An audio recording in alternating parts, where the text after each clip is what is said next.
Bali అంటే మనకు గుర్తుకు వచ్చేది తనహలాట్ ఆలయం.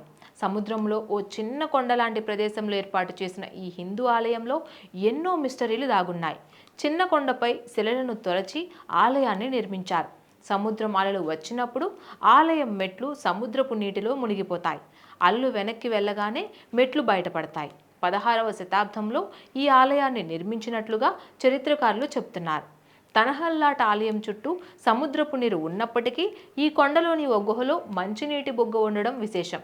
స్వచ్ఛంగా తీయగా ఉండే ఈ నీటికి రిపీట్ స్వచ్ఛంగా తీయగా ఉండే ఈ నీటికి ఔషధ గుణాలు అధికంగా ఉంటాయని, ఈ నీటిని తెలుసుకుంటే పలు ఆరోగ్య సమస్యలకు చెక్ పెట్టొచ్చని అంటారు.